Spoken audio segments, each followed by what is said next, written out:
نوافل ادا کریں۔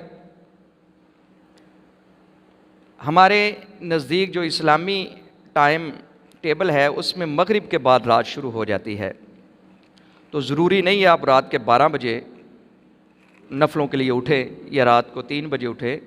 آپ کوشش کریں کہ آپ عشاء کی نماز کے وقت ہی 4، 5، 10 جس نے بھی آپ ایزی ہو کر نفل پڑھ سکتے ہیں، 8، 12، وہ آپ قیام اللیل کی نیت سے کریں۔ مغرب کے بعد قیام اللیل شروع ہو جاتی ہے۔ آپ عشاء کے وقت بھی پڑھ سکتے ہیں، مغرب کے بعد بھی پڑھ سکتے ہیں، اور رات کے پہر جب آپ کی آنکھ کھلے کسی بھی ٹائم تو آپ قیام اللیل کے جو نفل ہے وہ پڑھیں۔ قیام اللیل کرنے سے یہ ہوتا ہے کہ انسان اللہ کے زیادہ قریب آ جاتا ہے، اللہ کی بارگاہ میں مقبول ہونا شروع ہو جاتا ہے۔ اور قیام اللیل کے ساتھ ساتھ آپ گریہ وزاری بھی کریں، وزاری بھی کریں اللہ کی بارگاہ میں۔ کوشش کریں کہ زیادہ اللہ کی بارگاہ میں آنسو بہائیں۔ انسان کا ایک آنسو اللہ کی ساری جہنم کو بجھانے کے لیے کافی ہے۔ ایک آنسو کی اتنی قیمت ہے اللہ کی بارگاہ میں۔ اگر کسی کو رونا نہیں آتا تو وہ رونے والی شکل بنائے، اور کوشش کرے بچپن میں ہی یہ عادت پڑے کہ اللہ کی بارگاہ میں زاری کرنے کی، قیام اللیل کی، تلاوت قرآن کی، نیک لوگوں کے پاس بیٹھنے کی۔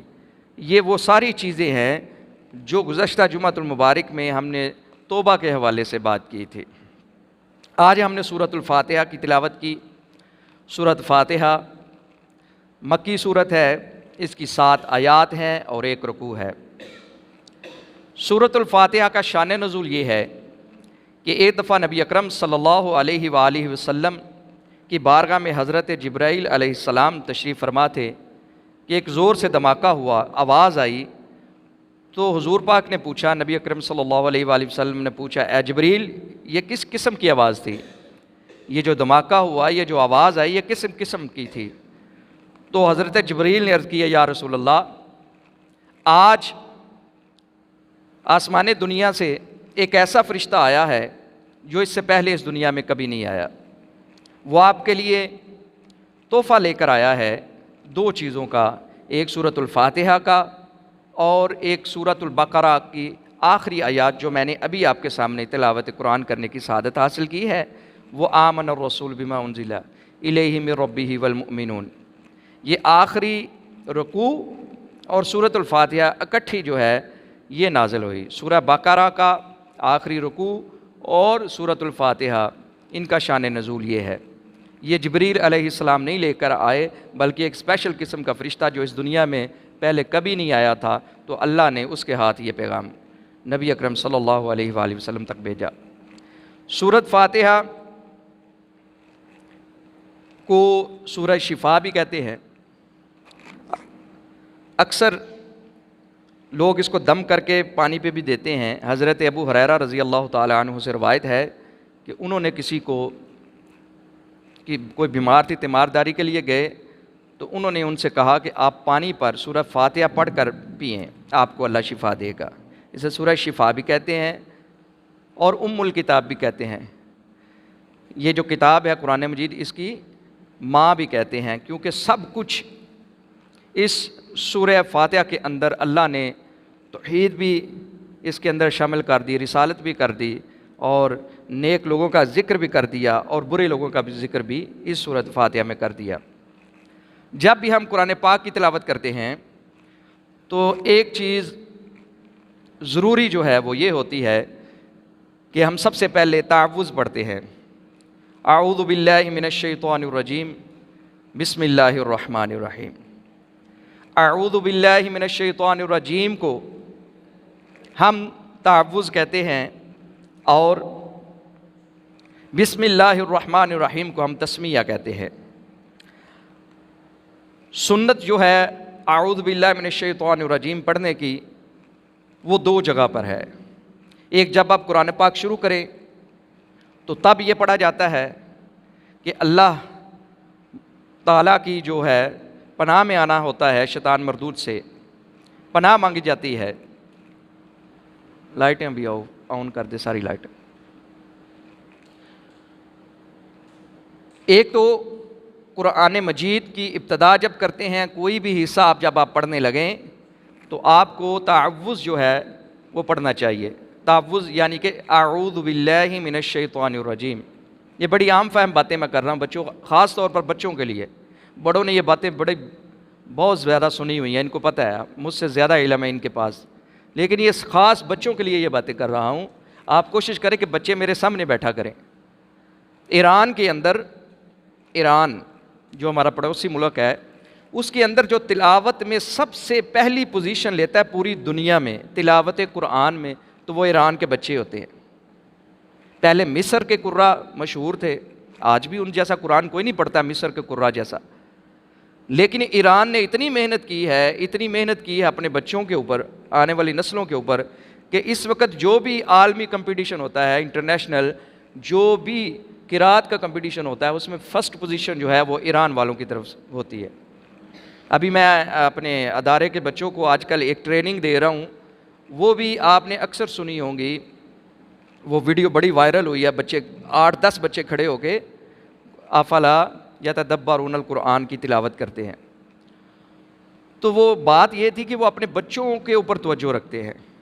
ہمارے یہاں یہ ہوتا ہے کہ بچوں کو اٹھا کے پیچھے بھیج دیا جائے۔ میں یہ کہتا ہوں بچوں کو آگے بٹھایا کریں، ان کا دماغ، ان کی یہ سلیٹ جو ہے دماغ والی بالکل خالی ہے، اس کے اوپر جو تحریر کریں گے وہ لکھا جائے گا۔ اپنے بچوں کے اوپر محنت کریں، جتنی زیادہ آپ اپنے بچوں پہ محنت کریں گے آنے والے وقت، جس کی اولاد ٹھیک ہے اس کی دنیا آخرت ٹھیک ہے، جس کی اولاد بگڑ گئی، جتنی مرضی بڑی کوٹھی ہو، کار ہو، جو بنگلے ہو، جو کچھ مرضی ہو، اس کے لیے کچھ نہیں ہے، وہ ضلالت ہی ہے زندگی۔ آپ سب سے زیادہ ٹائم، اپنے کام سے بھی زیادہ ٹائم اپنے بچوں کو دیا کریں۔ اگر آپ نے اپنی نسل کو سنوارنا ہے تو اپنے بچوں کو سنواریں۔ ایک بچے کی زندگی ایک زندگی نہیں ہوتی، ایک بچے کی زندگی کے ساتھ کئی زندگیاں وابستہ ہوتی ہیں۔ جس طرح ہمیں دیکھ لیں، ہم لوگ، ہمارے ساتھ بیوی، بچے، سسرال، بہن، بھائی، ہر چیز ہمارے ایک فرد کے ساتھ جڑی ہوتی ہے۔ اسی طرح آنے والے زمانے کے اندر یہ ایک بچے کے ساتھ اتنی زندگیاں جڑیں گی۔ اگر اس بچے کی صحیح تربیت نہیں ہوگی تو پوری نسل، پورے خاندان کا بیڑا غرق ہوگا۔ سب سے زیادہ توجہ اپنے بچوں پہ دیا کریں، یہ میری گزارش ہے آپ سب سے۔ تو بچوں، تلاوت قرآن کرنے سے پہلے سب سے زیادہ ضروری تعوذ پڑھنا۔ تعوذ مطلب اعوذ باللہ من الشیطان الرجیم، اس کو کہتے ہیں تعوذ۔ تعوذ پڑھنا ضروری ہے۔ حدیث سے ثابت ہے کہ نبی اکرم صلی اللہ علیہ وآلہ وسلم نے 2 مقامات پر تعوذ کی تلاوت کی ہے۔ ایک جب قرآن پاک کو پڑھنا شروع کیا ہے، اور دوسرا جب کوئی ایسا مسئلہ درپیش آ گیا کہ جس میں برائی کا خدشہ ہو، جس میں آپ کے قدم دوسری طرف بہک رہے ہوں، جس سے آپ کو خطرہ ہو کہ ہو سکتا ہے کہ میں غلط راہوں پر چل پڑوں یا مجھ سے کوئی غلطی سرزد ہو جائے، تو وہاں پر بھی اعوذ باللہ من الشیطان الرجیم پڑھنا چاہیے۔ جب آپ دیکھیں کہ آپ کے قدم غلط راستے کی طرف گائیڈ ہیں، آپ سے کوئی غلطی سرزد نعوذ باللہ ہو سکتی ہے، آپ شیاطین کے شکنجے میں ہیں، تو اس وقت یہ کوشش کریں، اسی وقت اللہ کو حاضر ناظر جانتے ہوئے تعوذ پڑھ لیا کریں۔ یہ نبی کریم صلی اللہ علیہ وآلہ وسلم کا فرمان ہے کہ اس وقت آپ تعوذ پڑھیں، اعوذ باللہ من الشیطان، اللہ کی پناہ میں چلے جائیں شیطان سے بچتے ہوئے۔ گو کہ تعوذ جو ہے وہ اعوذ باللہ من الشیطان الرجیم، یہ قرآن پاک کا فقرہ نہیں ہے، لیکن اس کا ذکر قرآن پاک میں آیا ہے، فاستعذ باللہ من الشیطان الرجیم۔ اور جو بسم اللہ ہم نے تلاوت کی، اس کا ذکر قرآن پاک میں موجود ہے۔ بسم اللہ قرآن پاک کا فقرہ ہے، اور بسم اللہ ہر نیک کام کرنے سے پہلے شروع کی جاتی ہے۔ جب بھی آپ کوئی کام شروع کریں تو اس سے پہلے بسم اللہ الرحمن الرحیم۔ جب بھی کوئی سورت کا آغاز کریں، اللہ رب العزت نے جن سورتوں کا آغاز نبی اکرم صلی اللہ علیہ وسلم نے کروایا ہے، تو ان کے شروع میں بسم اللہ الرحمن الرحیم لکھی جاتی ہے۔ ہر سورت کے ابتدا پر بسم اللہ الرحمن الرحیم لکھا جاتا ہے۔ ایک سورت میں نہیں لکھا گیا، وہ کون سی سورہ ہے؟ سورہ توبہ۔ سورۃ توبہ کے ابتدا میں بسم اللہ الرحمن الرحیم نہیں ہے، 10ویں پارے کی سورہ ہے۔ باقی قرآن مجید کی جتنی بھی صورتیں ہیں ان کا آغاز بسم اللہ الرحمن الرحیم یعنی کہ تسمیہ سے ہوتا ہے۔ تعوذ کہتے ہیں اعوذ باللہ من الشیطان الرجیم کو، اور تسمیہ کہتے ہیں بسم اللہ الرحمن الرحیم۔ شاباش! بسم اللہ الرحمن الرحیم کو عربی میں کیا کہتے ہیں؟ تسمیہ۔ تو جتنی بھی صورتیں ہیں وہ ساری بسم اللہ الرحمن الرحیم سے شروع ہوتی ہیں، سوائے ایک صورت کے، اس صورت کا نام ہے سورہ توبہ۔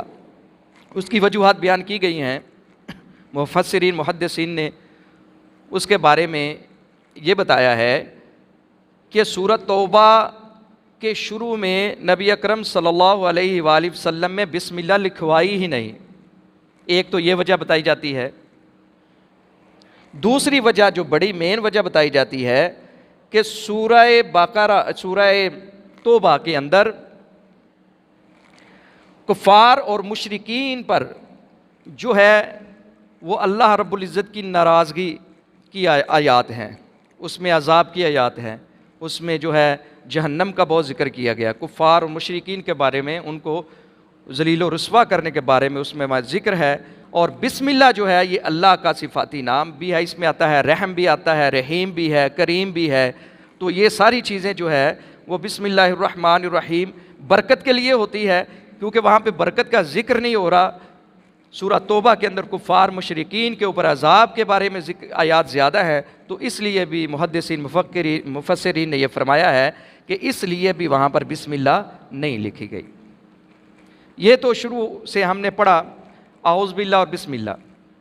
بسم اللہ ہر نیک کام کرنے سے پہلے ہمیں پڑھنا چاہیے۔ سورہ فاتحہ کی ابتدا بھی جو ہم نے تلاوت کی آج، سورۃ الفاتحہ، اس کے ابتدا میں بھی بسم اللہ الرحمن الرحیم لکھا گیا۔ ہر نیک کام کے بارے میں کیوں کہا کہ جب آپ پانی پینے لگیں، اس کے پیچھے پوری ایک سوچ ہے۔ اللہ رب العزت نے آپ کو سوچنا چاہیے اس کے بارے میں کہ جب آپ پانی پیتے ہیں بسم اللہ پڑھیں گے تو آپ کے ذہن میں آئے یہ جو اللہ رب العزت نے ہمیں پانی عطا کیا ہے یہ اللہ کا خاص کرم ہے۔ حضرت بہلول دنا پانی کے حوالے سے بات یاد آ گئی۔ حضرت بہلول دنا آپ لوگوں نے اکثر نام سنا ہوگا، مجذوب ہوئے ہیں خلیفہ ہارون رشید کے دور کے۔ تو وہ اکثر دربار میں آیا جایا کرتے تھے۔ تو ایک دفعہ خلیفہ ہارون رشید پانی پینے لگا تو حضرت بہلول دنا نے کہا کہ بادشاہ سلامت، اگر آپ کو شدید پیاس لگی ہو اور پانی کے بغیر زندہ رہنا ناممکن ہو جائے تو آپ کو آدھا گلاس جو ہے وہ پانی کا ملے تو اس کے بدلے میں آپ کیا دیں گے؟ تو خلیفہ ہارون رشید نے کہا کہ میں اس کے بدلے میں اپنی آدھی سلطنت قربان کر دوں گا۔